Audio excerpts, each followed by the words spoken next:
Assalamualaikum warahmatullahi wabarakatuh. Warga Jakarta yang saya hormati, hari ini saya akan kembali memberikan update atas perkembangan situasi pandemi COVID di Jakarta. Ada 4 hal yang akan saya sampaikan pada kesempatan kali ini. Pertama, ini berita baik. Alhamdulillah, atas izin Allah, kasus aktif di Jakarta yang pernah mencapai 113.000 pada tanggal 16 Juli yang lalu, kini telah turun menjadi 19.000 kasus aktif. Ini artinya kita sudah lebih rendah dibandingkan gelombang pertama di bulan Februari yang lalu. Dan yang turun bukan hanya kasus aktif, tapi tren pemakaman dengan menggunakan protokol COVID juga menurun.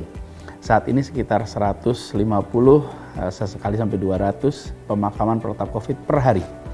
Ini turun, sebelumnya bisa sampai 350, 400 sekitar 2 minggu yang lalu. Tren kematian isoman juga menurun, saat ini kurang dari 5 seharinya. Sebelumnya pernah sampai 75 kematian sehari. Jadi kita menyaksikan penurunan. Begitu juga dengan tren keterisian rumah sakit. Turun menjadi sekitar 70%, lalu antrian di IGD juga sudah terurai. Positivity rate juga turun. Saat ini kita berada di kisaran 15%. Sementara di saat puncak-puncak dulu kita pernah mencapai angka 45%.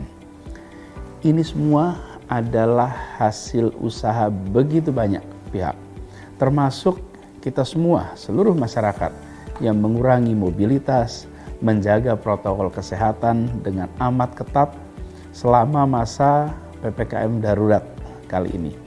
Dan saya ingin sampaikan kepada semuanya, terima kasih, apresiasi. Ini adalah hasil kerja bersama kita semua. Sehingga kita bisa sama-sama menekan, mengurangi, dan alhamdulillah sampai pada fase seperti saat ini. Tapi saya ingatkan juga, hati-hati, ini belum selesai. Kita belum menang. Kasus aktif walaupun sudah jauh lebih rendah daripada awal, ini masih tetap tinggi. Masih ada sekitar 3.000 kasus baru setiap hari, walaupun yang sembuh sudah jauh lebih banyak. Dan kita positivity rate-nya 15%. Kita harus mencapai fase ideal di bawah 5%. Dan tingkat keterisian kamar rumah sakit, kita harus mencapai angka aman yaitu 60%. Saat ini masih sekitar 70-an%. Dan antrian IGD memang sudah terurai, tapi ICU masih cukup padat. Karena itu, jangan kasih kendor, jangan lengah, jangan sampai momentum perbaikan ini berbalik karena kita buru-buru merasa senang, buru-buru merasa berhasil, lalu kita mulai berkegiatan bebas, terus kurangi mobilitas, terus jaga protokol kesehatan dengan ketat, harus sampai tuntas. Itu pertama. Yang kedua, berita baik juga, alhamdulillah, kita masih ingat bahwa pada tanggal 14 Juni yang lalu, Bapak Presiden memberikan target 7,5 juta vaksinasi dosis pertama di Jakarta yang harus tuntas di akhir bulan Agustus. Alhamdulillah hari ini 31 Juli kita laporkan bahwa target itu telah tercapai. 7,5 juta vaksin dosis pertama dan 2,5 juta vaksin dosis kedua telah diberikan di Jakarta. Alhamdulillah, artinya ini adalah kita lebih cepat 1 bulan dari target jadwal yang sudah ditetapkan. Saya ingin sampaikan terima kasih kepada semua yang telah mendukung kegiatan vaksinasi ini, pemerintah pusat, khususnya Kementerian Kesehatan, kemudian Kementerian BUMN, BNPB yang sangat mendukung dalam kegiatan vaksinasi ini. Begitu juga di Jakarta, ada Polda, Kodam, Kajati, dan kami di DKI, kami ini kompak kerjanya bersama, targetnya sama, sinergi terus, kolaborasi, dan yang terjadi adalah saling mengisi, saling menopang untuk kegiatan vaksinasi ini. Juga ini saya sampaikan apresiasi kepada pihak swasta yang ikut mendukung vaksinasi dengan mengadakan sentra-sentra vaksin, mobil vaksin keliling, juga berbagai organisasi sosial yang ikut serta di dalam gerakan vaksinasi. Ini adalah sebuah kolaborasi yang luar biasa. Juga terima kasih, apresiasi kepada para tenaga kesehatan, para petugas publik, relawan yang telah dan terus bekerja mensukseskan vaksinasi ini. Dan juga karena vaksinasi ini melibatkan warga, saya ingin sampaikan terima kasih kepada warga Jakarta yang antusias mengejar vaksinasi, mendatangi, memenuhi sentra-sentra vaksin setiap harinya, dan menjalankan ini semua dengan tertib. Dan perlu saya sampaikan sebagai catatan, dari 7,5 juta dosis pertama vaksin di Jakarta, ada sekitar 4,5 juta lebih adalah mereka ber-KTP DKI Jakarta.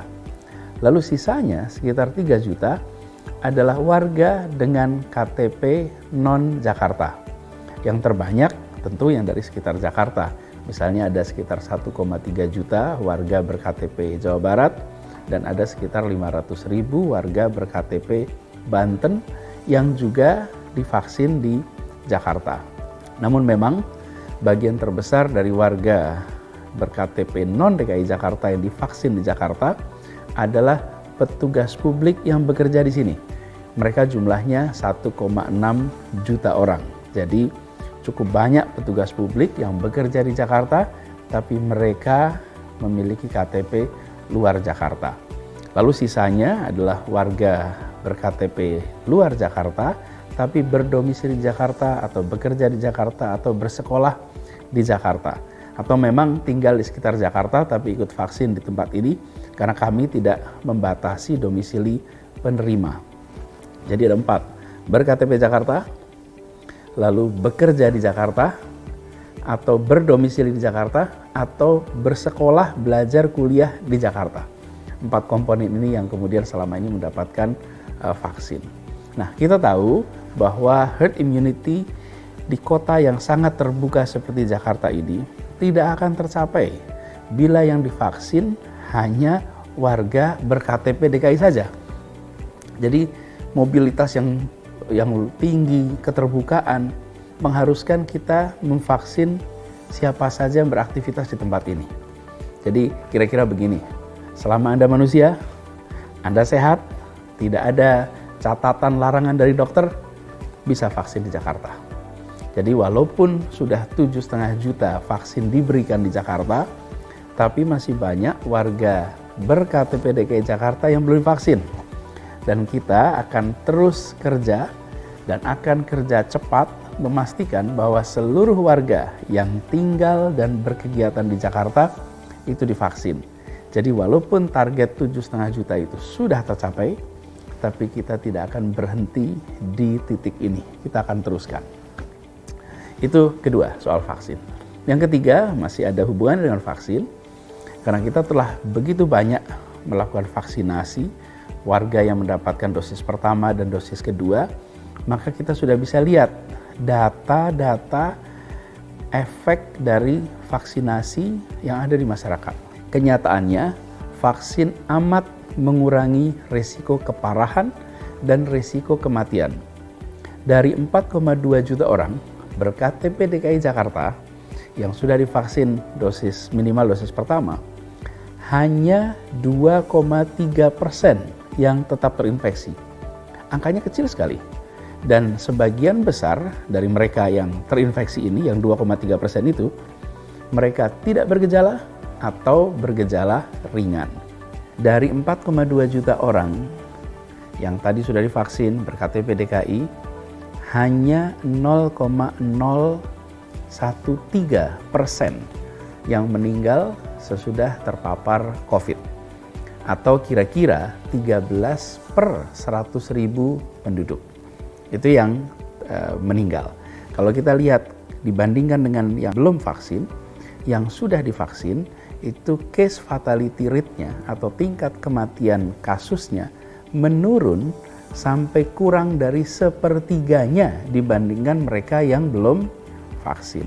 Artinya temuan riset medis kita tahu, dan data di Jakarta tadi sudah saya paparkan menunjukkan bahwa mereka yang sudah divaksin risikonya terbukti di lapangan jauh lebih kecil daripada mereka yang belum divaksin.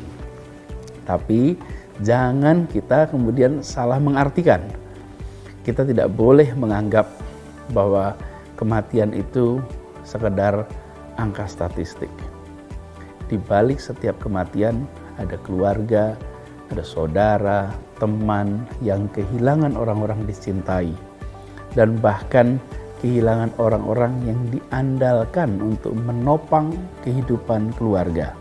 Setiap angka kematian adalah duka, dan setiap kematian juga sesungguhnya adalah takdir Allah yang tidak bisa dimajukan, tidak bisa diundurkan. Itu sesuatu yang kita yakini. Nah, datanya tapi menunjukkan bahwa yang sudah vaksin, resiko kematiannya menurun, resiko gejala beratnya menurun. Oleh karena itulah, kita harus ikhtiar. Ikhtiar untuk apa? Mengurangi resiko, meninggikan potensi keselamatan diri, keselamatan keluarga, keselamatan lingkungan kita. Dengan cara apa? Dengan cara melakukan vaksinasi. Itu pesan ketiga. Nah, keempat, ini masih juga ada kaitannya dengan vaksin.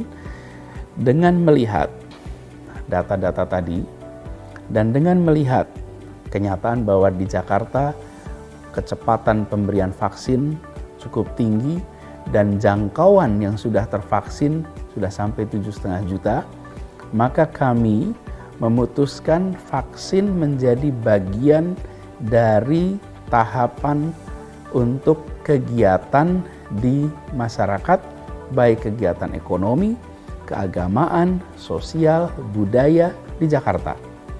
Artinya apa? Sebelum kegiatan dimulai, maka pelaku di sektor itu, pelaku kegiatannya harus vaksin dulu. Jadi, pembukaannya akan diatur bertahap. Dan tahapan itu ada kaitannya dengan vaksin. Jadi misalnya, tukang cukur mau buka, boleh. Tapi tukang cukurnya vaksin dulu. Dan yang mau cukur harus sudah vaksin. Warung, restoran mau buka, boleh. Tapi karyawannya vaksin dulu. Yang mau makan di restoran juga harus sudah vaksin. Kantor-kantor non-esensial mau buka, boleh. Tapi harus mereka yang bekerja sudah vaksin dulu. Jadi nanti tahapan pembukaan diiringi dengan keharusan untuk melakukan vaksinasi pada semua pelakunya. Baik yang bekerja di tempat itu maupun yang berkunjung, maupun customer dan lain-lain. Jadi bukan hanya karyawan harus vaksin, tapi juga pengunjung. Bahkan kalau kita bicara mall, saat ini mall belum buka, tapi kalau nanti mau buka, maka mau masuk mall harus sudah vaksin. Mau ke restoran harus sudah vaksin.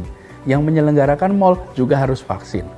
Jadi, bahkan kalau nanti suatu saat tempat-tempat hiburan dibuka, taman dibuka, kegiatan-kegiatan ruang terbuka juga diizinkan, maka pada saat itu juga harus vaksin dulu.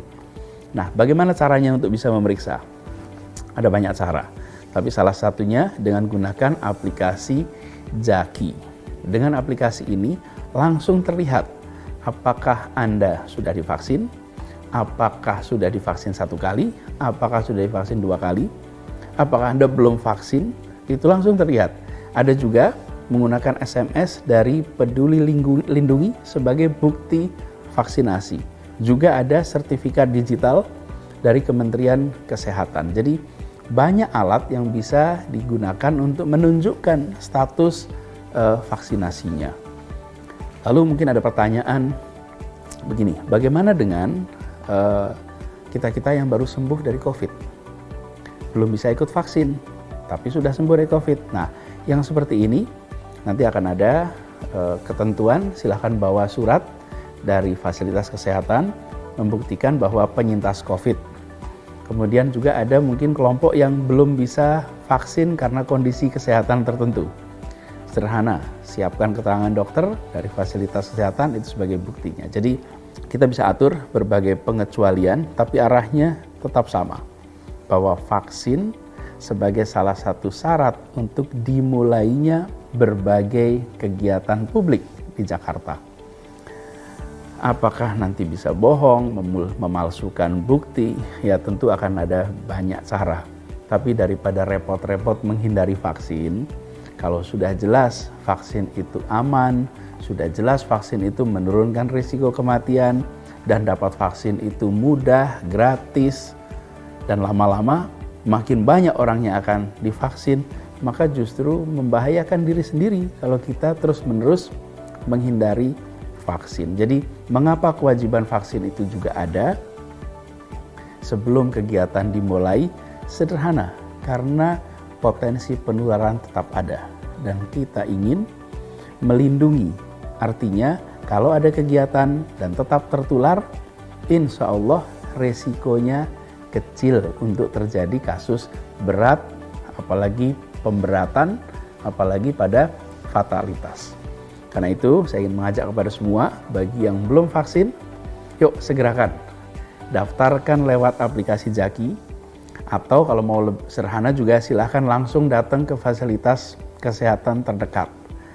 Jadi siap-siap dari sekarang yang sudah mau memulai kegiatan, mulainya dengan memastikan vaksinasi dilakukan. Ini juga termasuk pada kegiatan keagamaan.